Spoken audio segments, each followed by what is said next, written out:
Ating Panginoon ay ayon kay San Juan. Papuri sa iyo, Panginoon.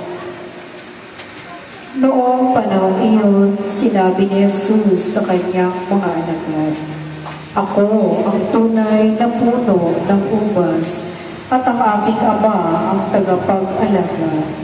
Pinuputol niya ang bawat sangang hindi namumunga, at kanya namang pinuputulan at nililinis ang bawat sangang namumunga upang lalong dumami ang bunga.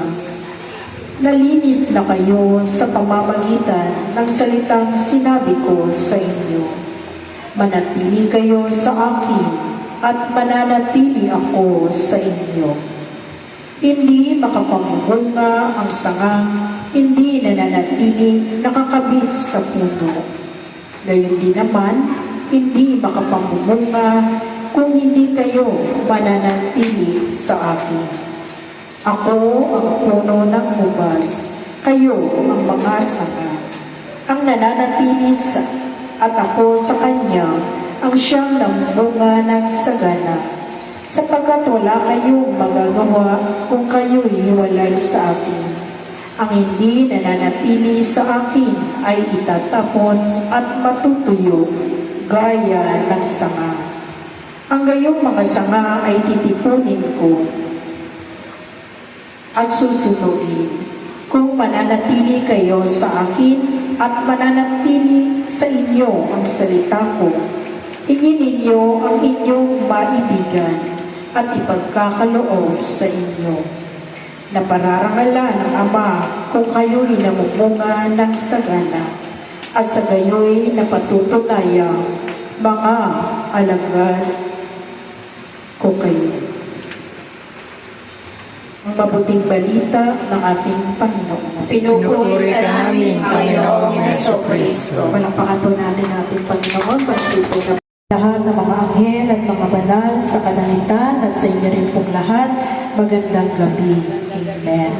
Napakaganda po ng ating Ebanghelyo sa araw na ito, sapagkat ang Panginoon ay nagpapakilala na siya ang tunay na puno ng ubas. Amen. Ang bibigyan po natin tuon ngayon sa ating Ebanghelyo ay yung salitang manatili. Amen. Isang salita, pero nawa hindi ito manatiling salita lamang, kundi lalo tingin ito ay magawa natin lahat. Amen? Sapagkat kung ating pag-aaralan at lalo tingin babalikan ang ating mabuting balita sa araw na ito, may kabulungan, may pagpapala ang manatili sa presensya ng Diyos. At ang mawala tayo sa presensya ng Panginoong Diyos ay mayroon kasama niya sa pamamagitan ng ganitong gawain. Kanina po galing naman kami sa pag-akyat ng larawan ng mahal na inana, laging saklolo. Di man tayo nakasimba, makapunta sa Baclaran, pero nagampanan natin ang nobena sa mahal na ina ng laging saklolo. Nakakatuwa di po ba? Kasi nagagawa natin ang mga bagay na ito. Ito ang susi para manatili tayo na nakaugnay sa Panginoong Diyos at sa mahal na ina bilang ating ina. Amen. Ang biya po, Reverendo Father Douglas Libano. Amen. At ang Kapal na Cruz Community Chapel sa pamumuno po ni Brother E.J. De Paz ay nagpapasalamat po sa family Leola. Amen. Sa inyo po pagtanggap sa larawan ng mahal na Birhen ng Fatima. Kayo ay nakaisa namin sa pamamagitan ng ganitong gawain na tinatawag po natin Flores de Maria. Lalo po kayong pagpalain, ingatan at gabayan ng poong may kapal kasama ng mahal na Birhen Maria. Maraming pong salamat. Ngayon po ay darako na tayo sa pananampalataya. Nagpatatag sa aming pag-asa at nagpaalo sa aming pagtingin sa Diyos. Bagamat ikaw ay aming pinamamaalam, nananalig kaming mananatili ka sa aming mga puso at buhay. ng Fatima, kami dumudulog sa mga lindol ay napapupukok sa amin ipakita landas ng ginhawa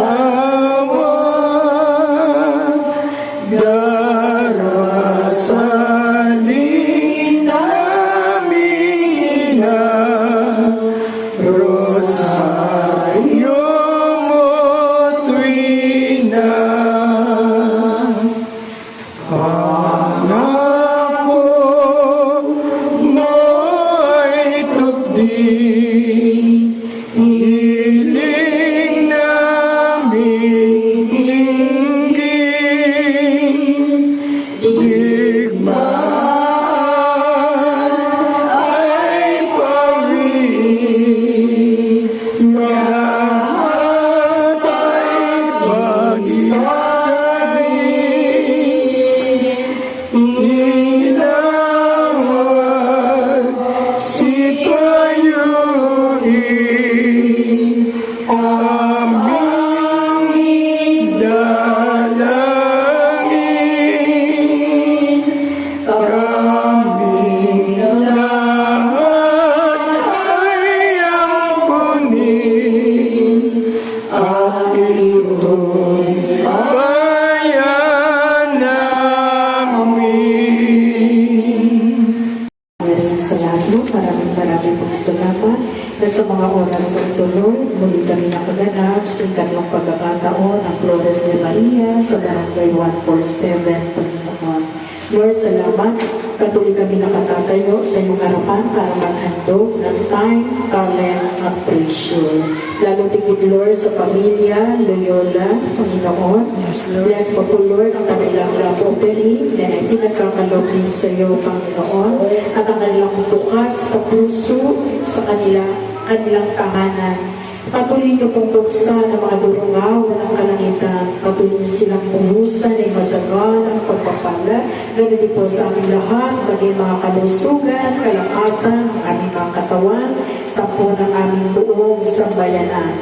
Ganun din po, Lord, ang maraming salamat, maraming pong salamat na sa mga oras ng tuloy, muli kami nakaganap sa ikatlong pagkakataon ng Flores de Maria sa Barangay 147, Panginoon. Lord, salamat, patuloy kami nakatatayo sa iyong harapan para maghandog ng time, talent, at treasure.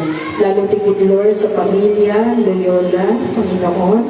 Bless mo po, Lord, ang kanilang love offering na ay pinagkakalog din sa iyo, Panginoon, at ang kanilang bukas sa puso, sa kanilang tahanan. Patuloy niyo pong buksan ang mga durungaw ng kalangitan. Patuloy silang puhusan ay masagal ang pagpapala.